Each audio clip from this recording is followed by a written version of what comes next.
നമസ്കാരം. പാകിസ്ഥാനിൽ തെരഞ്ഞെടുപ്പ് നടക്കാൻ ദിവസങ്ങൾ മാത്രം ബാക്കി നിൽക്കെ മുൻ പ്രധാനമന്ത്രി ഇമ്രാൻഖാൻ വീണ്ടും കുരുക്കിലായി. തോഷാഖാന അഴിമതി കേസിൽ ഇമ്രാൻഖാനെ കോടതി 14 വർഷം തടവിന് ശിക്ഷിച്ചു. ഇമ്രാൻഖാനൊപ്പം ഭാര്യയ്ക്കും 14 വർഷം കഠിന തടവ് ശിക്ഷ കോടതി വിധിച്ചു. മാത്രമല്ല, തിരഞ്ഞെടുപ്പിന് മത്സരിക്കുന്നതിന് അടുത്ത 10 വർഷത്തേക്ക് ഇമ്രാൻഖാന് കോടതി വിലക്കും ഏർപ്പെടുത്തിയിരിക്കുകയാണ്. ഇന്നലെ ഔദ്യോഗിക രേഖകൾ പരസ്യമാക്കിയ കേസിൽ ഇമ്രാൻഖാനെ 10 വർഷം കഠിന തടവ് കോടതി വിധിച്ചിരുന്നു.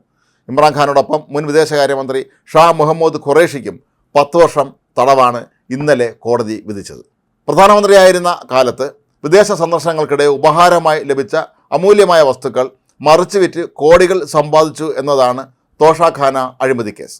ഇമ്രാൻഖാൻ പ്രധാനമന്ത്രിയായിരുന്ന 2018-2022 കാലത്ത് വിദേശത്ത് നിന്ന് ലഭിച്ച 14 കോടിയുടെ സമ്മാനങ്ങൾ കുറഞ്ഞ വിലയ്ക്ക് സർക്കാർ ഖജനാവിൽ നിന്ന് ലേലത്തിൽ വാങ്ങിയ ശേഷം മറിച്ചു വിറ്റു എന്നാണ് കേസ്.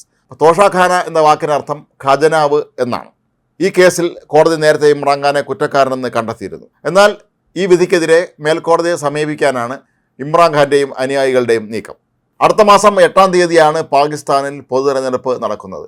അതിനുള്ള പ്രചരണ പ്രവർത്തനങ്ങൾ അന്തിമഘട്ടത്തിൽ എത്തി നിൽക്കുന്ന സമയത്താണ് ഇമ്രാൻഖാനെതിരെ ഇത്തരത്തിലുള്ള 2 കേസുകളിൽ ശിക്ഷ വിധിക്കപ്പെടുന്നത്. മാത്രമല്ല, അദ്ദേഹത്തിന് 10 വർഷത്തേക്ക് തിരഞ്ഞെടുപ്പുകൾ മത്സരിക്കുന്നതിന് വിലക്ക് കൂടി കോടതി ഏർപ്പെടുത്തിയ സ്ഥിതിക്ക് ഇമ്രാൻഖാൻ്റെ രാഷ്ട്രീയ ഭാവി തന്നെ അനിശ്ചിതത്വത്തിലാകും എന്നുള്ളതും ഉറപ്പാണ്.